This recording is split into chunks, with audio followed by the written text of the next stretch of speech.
How to unlink Instagram from Facebook.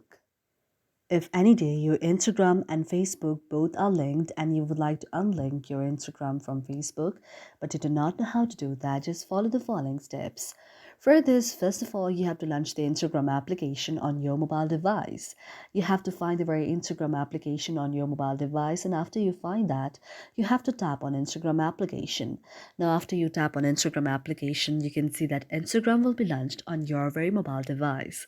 After Instagram is launched on your mobile device, now what you have to do is you have to go to the profile section in the down portion and then go to the three lines in the top. Now, after you go to the three lines in the top, you have to go to the optional settings and privacy. After you tap on settings and privacy, you can see an interface like this. Now, after that, you have to just go down, and after you go down, now you can see an interface like this.